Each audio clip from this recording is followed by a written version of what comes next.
Hello viewers, welcome to TSK vlogs. இன்னைக்கு நம்ம பார்க்க போற ரெசிபி என்னன்னு பார்த்தீங்கன்னா, எல்லா 90s கிட்ஸ்க்கும் ரொம்ப ஃபேவரட்டான டேஸ்டியான ஒரு ஈவினிங் ஸ்நாக்ஸ் தான் உப்புருண்டை. அது கூடவே தொட்டுக்க டொமேட்டோ சாஸ் செய்ய போறோம். அது எப்படி செய்யலாம், செய்முறை என்ன, செய்ய தேவையான பொருட்கள் என்னென்ன வாங்க பார்க்கலாம். நான் இதுக்கு வந்து 2 அழாக்கு பச்சரிசி, பொங்கல் பச்சரிசி எடுத்துக்கிட்டேன். நீங்க ரேஷன் பச்சரிசி கூட எடுத்துக்கலாம். நான் சின்ன அழாக்குல தான் 2 அழாக்கு எடுத்துட்டு இருக்கேன். உங்க வீட்ல எத்தனை பேர் இருக்காங்களோ நீங்க அதுக்கேத்த மாதிரி அரிசி அளந்து எடுத்துக்கோங்க. பச்சரிசியை 2-3 தடவை நல்லா வாஷ் பண்ணி எடுத்துக்கோங்க. நல்லா வாஷ் பண்ணிட்டு 2 மணி நேரம் ஊற வச்சு எடுத்துக்கோங்க. ஊற வச்சு இந்த மாதிரி மிக்ஸி ஜார்ல மாத்திக்கோங்க. ஊறின பிறகு மாத்திட்டு நான் 1 டம்ளர் தண்ணி ஊத்தி நல்லா கோசா ஒரு ரவை பதத்துக்கு அரைச்சு வச்சிருக்கேன். ரொம்ப மைய அரைக்க வேண்டாம். மைய அரைச்சிங்கன்னா அந்த உப்புருண்டையோட டெக்ஸ்சர் சரியா வராது. அதனால கோசா அரைச்சுக்கோங்க. அடிகனமான ஒரு கடாய் எடுத்துக்கோங்க. அதுல 2 டேபிள் ஸ்பூன் அளவுக்கு நல்லெண்ணெய் ஆட் பண்ணிக்கோங்க. நல்லெண்ணெய் நல்லா காயட்டும். காஞ்சதுக்கு அப்புறம் இது கூட 1½ ஸ்பூன் வந்து ஜீரகம் ஆட் பண்ணிக்கோங்க. ஜீரகம் நல்லா பொரிஞ்சு வரட்டும். பொரிஞ்சு வந்ததுக்கு அப்புறம் 1½ டீஸ்பூன் கடுகு ஆட் பண்ணிக்கோங்க.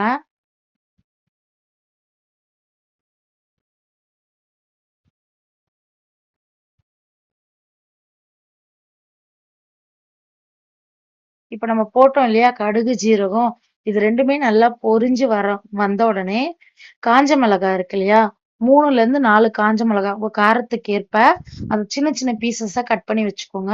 அதையும் இது கூட சேர்த்துக்கோங்க. விதையோட தான் நான் சேர்த்திருக்கேன். உங்க வீட்ல ரொம்ப சின்ன குழந்தைங்க இருக்கு, விதையோட சாப்பிட மாட்டாங்கன்னா நீங்க விதைய எடுத்துட்டு போடலாம். நல்லாதான் இருக்கும். 1 டீஸ்பூன் கடலைப்பருப்பு, 2 டீஸ்பூன் உளுந்தம் பருப்பு போட்டு நல்லா கலந்து விட்டுக்கோங்க. இது கூடவே நான் வந்து ஒரு கைப்பிடி அளவுக்கு கருவேப்பிலை போட்டுக்கிறேன். இப்ப கருவேப்பிலை, இந்த பட்டை மிளகாய், உளுந்தம் பருப்பு, கடலைப்பருப்பு எல்லாம் நல்லா சிவந்து வந்ததும் எலசா நான் அரைமுடி தேங்காய் எடுத்திருக்கேன். நல்லா எலசான தேங்காய், அது சின்ன சின்ன பீசஸா கட் பண்ணி வச்சிருக்கேன். அதையும் இது கூட போட்டு நல்லா வதக்கிக்கோங்க. இல்ல எங்க வீட்ல குழந்தைங்க வந்து தேங்காய் அது மாதிரி பல்லு பல்லா போட்டா சாப்பிட மாட்டாங்கன்னா நீங்க தேங்காவை துருவி கூட ஆட் பண்ணிக்கலாம். ஆனா இந்த மாதிரி பல்லு பல்லா போடும் போது தான் டேஸ்டா இருக்கும். அங்கங்க வாயில கடிப்படும் போது இதை நல்லா வதக்கிக்கோங்க. தேங்காய் வதங்கி வரும்போதே நீங்க வந்து 1/2 டீஸ்பூன் பெருங்காயத்தூள் ஆட் பண்ணிக்கோங்க. இப்ப எல்லாத்தையும் கலந்து விட்டுக்கிட்டு நம்ம அரைச்சு வச்சோம் இல்லையா ரவை பதத்திற்கு அந்த பச்சரிசி, ஊற வச்ச பச்சரிசி மாவை இதுல ஆட் பண்ணிக்கோங்க. ஆட் பண்ணி நல்லா கலந்து விட்டுக்கோங்க. இது நம்ம வந்து ஒரு அரை வேக்காடு வேக வைக்க போறோம். இந்த இந்த பொருட்களோட சேர்த்து. அதனால நீங்க வந்து தண்ணியா இருந்தாலும் கவலைப்பட தேவையில்ல. இப்ப நான் இதுல தண்ணி ஆட் பண்ண போறேன். ஜார்ல மிச்சம் இருக்கிற மாவையும் அலசி இதுல ஆட் பண்ணிக்க போறேன். பாருங்க இந்த அளவுக்கு தண்ணி ஆட் பண்ணிருக்கேன்னு. நீங்க மாவு அரைக்கும் போது தண்ணி எக்ஸ்ட்ரா ஊத்திட்டா கூட ஒன்றும் பிரச்சனை இல்லை.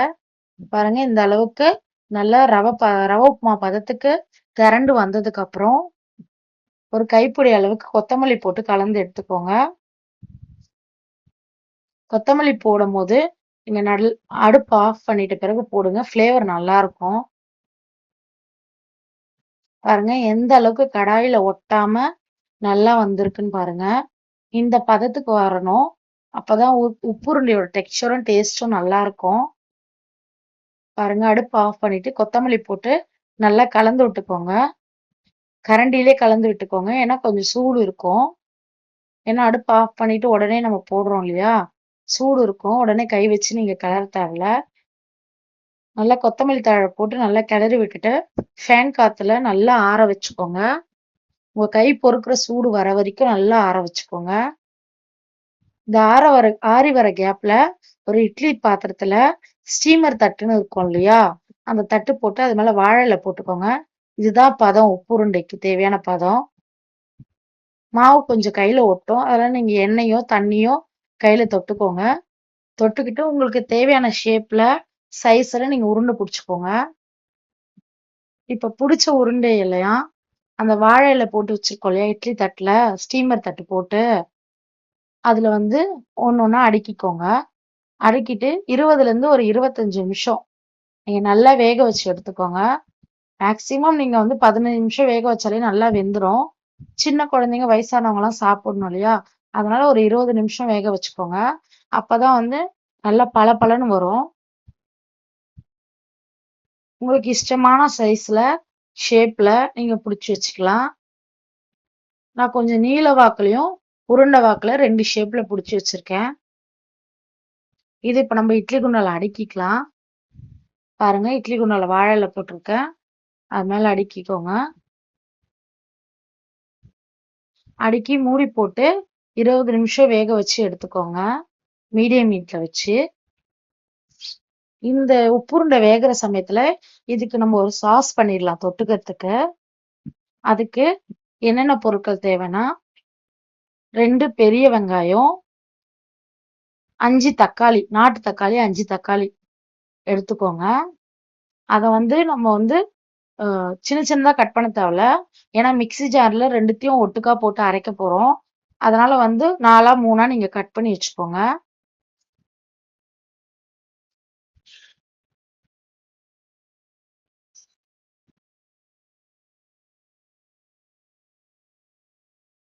பாருங்க, இந்த மாதிரி வாழை இலை நீங்க புடிச்ச உப்புருண்டை எல்லாத்தையும் ஒட்டுக்கா வச்சுட்டு இந்த மாதிரி வாழை இலை போட்டு இட்லி குண்டான மூடி கரெக்டா 20ல இருந்து 25 நிமிஷம் நீங்க வந்து மீடியம் ஹீட்ல வைக்கணும்.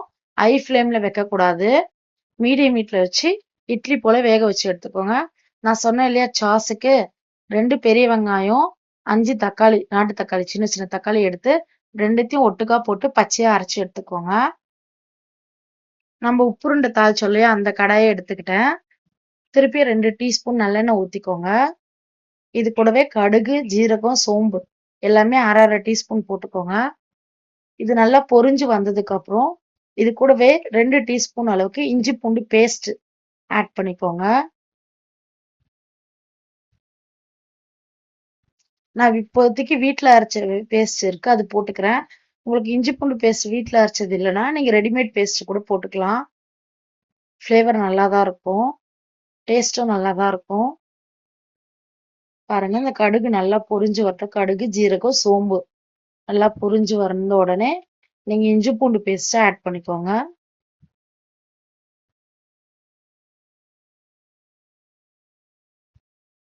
இது கூடவே உளுந்தம் பருப்பு 1 டீஸ்பூன் அளவுக்கு ஆட் பண்ணிக்கோங்க.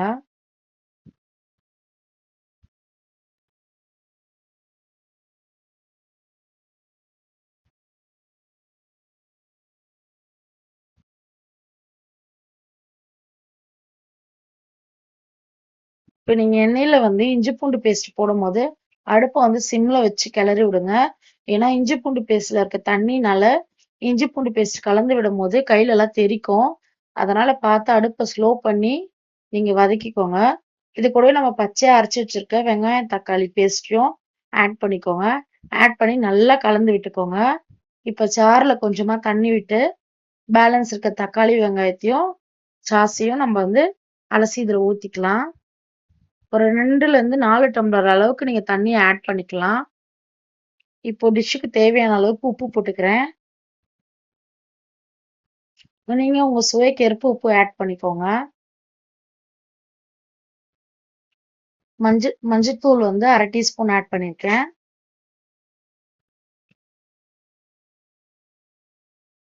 அப்புறம் வந்து வெறும் மிளகாத்தூள், தனி மிளகாத்தூள் சொல்லுவோம் இல்லையா, அதை அரை டீஸ்பூன் ஆட் பண்ணிருக்கேன். காஷ்மீரி சில்லி கலருக்காகவும் ஃப்ளேவருக்காகவும் அது வந்து 1½ ஸ்பூன் ஆட் பண்ணிருக்கேன்.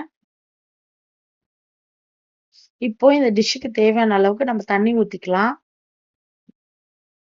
பாருங்க, ஏன்னா இதோட பச்சை வாசனை, இஞ்சி பூண்டு பேஸ்ட், தக்காளி, வெங்காயம், அப்புறம் நம்ம போட்டிருக்க மசாலாவோட பச்சை வாசனை எல்லாம் போற அளவுக்கு நல்லா கொதிக்க விட்டுக்கோங்க.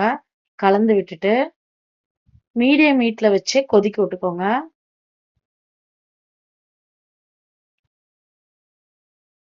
இந்த அளவுக்கு தண்ணி ஊத்திக்கிட்டா போதும்.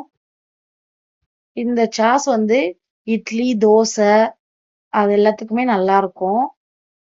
நீங்க ட்ரை பண்ணி பாருங்க. பாருங்க, நல்லா கொதிச்சு வந்துடுச்சு. இப்போ நம்ம அடுப்பை அணைச்சிக்கலாம். கொஞ்சமா ஒரு கைப்பிடி அளவு கொத்தமல்லி தழை தூவிக்கோங்க. ஃப்ளேவர் ரொம்பவே நல்லா இருக்கும். நீங்க தாளிக்கும் போது கருவேப்பிலையும் போடலாம். நான் போட மறந்துட்டேன். இப்ப பாருங்க உப்பு உருண்டையும் சைடுல ரெடி ஆயிடுச்சு. பாருங்க ஆவி பறக்க உப்பு உருண்டை செஞ்சுட்டோம். அவ்வளவுதான். வாங்க ஃப்ரெண்ட்ஸ் சாப்பிடலாம். நீங்களும் இந்த ரெசிபி செஞ்சு பார்த்துட்டு டேஸ்ட் எப்படி இருக்குன்னு எனக்கு கமெண்ட் பண்ணுங்க. இந்த வீடியோ உங்களுக்கு பிடிச்சிருந்தா லைக் பண்ணுங்க, ஷேர் பண்ணுங்க, கமெண்ட் பண்ணுங்க. மறக்காம சேனலை சப்ஸ்கிரைப் பண்ணுங்க. இந்த மாதிரி நிறைய ட்ரெடிஷ்னல் ரெசிபிஸும் வரும்.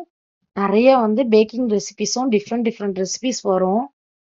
ஒன் பை ஒன்னா நான் அப்லோட் பண்ணிட்டே இருக்கேன். இல்ல உங்களுக்கு ஏதாவது ரெசிபி தேவைனாலும் எனக்கு கமெண்ட் பாக்ஸ்ல கமெண்ட் பண்ணுங்க. நான் அந்த ரெசிபியும் செஞ்சு உங்களுக்கு எப்படி செய்யணுன்ற செய்முறை, அதுக்கு பொருட்கள் என்னென்ன வேணும் அப்படின்னு எல்லாமே நான் வீடியோல போடுறேன். தேங்க்யூ ஃபார் வாட்சிங். ரொம்ப நன்றி மக்களே, உங்க லவ் அண்ட் சப்போர்ட்டுக்கு.